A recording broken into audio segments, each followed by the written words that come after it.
Member for Mildura. Thank you, Acting Speaker.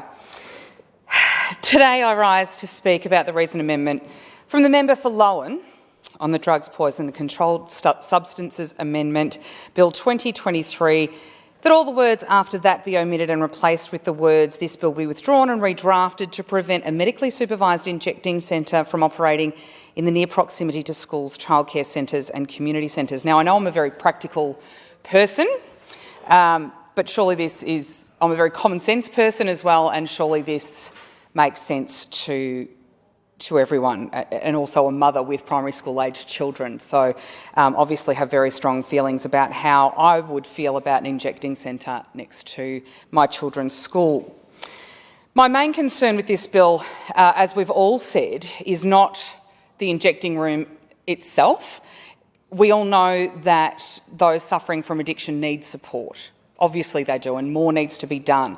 It is more about the location and amenity, obviously being next to a school, not the service itself. As the member for Mildura too, I'd like to highlight, while we agree that drugs and death from drugs are both a huge issue, have been a huge issue for a long, long time and will continue to be, potentially preventable deaths from drugs. But it's not just a problem in this city. This is a problem right throughout regional Australia, right throughout regional Victoria, and of course in my electorate in Mildura. In the past, Mildura has had the highest rate of suicide of any regional Victoria local government area, and the misuse of substances has been found to be a contributor to this. Last year, after lobbying since 2014 by the Nationals, the government committed to building an alcohol and other drugs rehabilitation and withdrawal facility in Mildura. The members of the AOD Alliance are working extremely hard, and I've met with them on several occasions. They're working so hard, and they are so passionate with the work that they're doing to bring this to fruition. There are some challenges based around location and other things. Unfortunately, we can't just go and buy a building in Flinders Street, which would be, and set up shop. Nor can we also provide an off-the-shelf solution for the Mildura community. But the Alliance are working tirelessly to have that bespoke local solution that will yield real-life outcomes and actually save lives, save families, and reduce the crime rate, all of those other benefits that come with helping those that are suffering addiction. I've actually had an influx of really anxious and concerned residents contact my office recently because of the crime rates, and we saw the crime data come out last week, and Mildura unfortunately had increased 11.2% in the last since the last data set, and that is incredibly alarming. And we all know the connection between drug addiction and crime. I've met with the local constabulary on several occasions, and we've started to formulate a plan of attack that I'm hoping the government will work with us on to create, again, real-life practical solutions on the ground that can really change lives of not just those that are committing the crimes, but of the whole community that are being affected by it. It's no surprise that obviously crimes related to drugs are one of the biggest offences. They're both the offence and the cause. When our AOD rehab and withdrawal facility is functioning to the best of our ability in Mildura, I'm confident that not only would death by suicide and overdose rates drop, but so would our crime rate, which are some of the highest in the state also. Being regional and remote, accessing help and support when you are suffering from addiction so far from a medically supervised injecting centre like North Richmond is just another challenge that regional and rural Victorians need to overcome, and it's a very real challenge.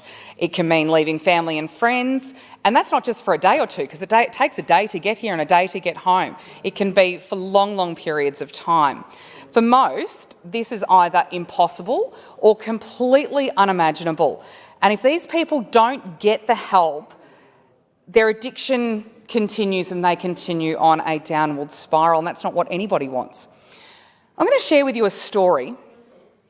Adam Thompson, who is a talented cricketer, talented footballer, he is a friend to many. He's a brother, a son, an uncle. He's a very well-respected community member, and he manages a successful business in Mildura. Adam also nearly lost his life to an addiction to drugs. Along the way, self-admittingly, he was deceitful. He stole from those he cared for to feed his addiction. His family and friends, luckily, intervened after Adam attempted to end his life, and fortunately he was one of the lucky ones. The very lucky ones. Adam was in a position to make that 540-kilometre trip to Melbourne to admit himself into a 28-day program. 28 days away from your community, your family, your home. It cost the then 24-year-old and his family $10,000 a week to partake in rehabilitation. Can you imagine? 10 grand a week. But you can't put a price on a human life. Adam told me that rehab in Mildura is so vitally important so people can stay close to home and family support while they go through their recovery. I've also been speaking to a lot of our community Aboriginal elders who tell me that the ability to be treated on country with family close, in family units, is the only way that members of our Aboriginal community can and will be treated. Adam said it would have made things so much easier having the emotional family support around him while he went through that rehab as well. As you can imagine, 28 days while you are going through that trauma, and it is trauma, must be horrific. Fortunately, Saturday will mark 8 years that Adam has been clean from drugs, and it's been his determination and his will that has seen him beat it. Well done, Adam. You are a champagne human being for allowing me to share your story. But his recovery has been due to the fact that he was in a position to access the support to assist him in his recovery and travelling to the city to do it. Imagine the difference we can make, the lives we can save if this rehab and withdrawal facility promised for Mildura was made a priority and we could move things along, allowing our local community to have more involvement with its development. The length of time and care in choosing the correct location for Mildura's AOD facility is amazing. They're really taking their time. There's been many discussions, and like I said, the alliance and the committee that are working with the building authority on this are working tirelessly, and they are so passionate about it.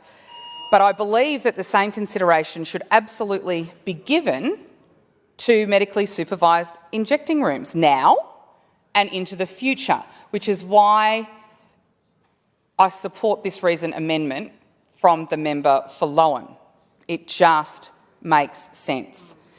And as my colleagues, the member for Lowan, the member for Kew, member for Euroa, have all said, those suffering from addiction obviously absolutely need our support. Absolutely they do. That's not the issue.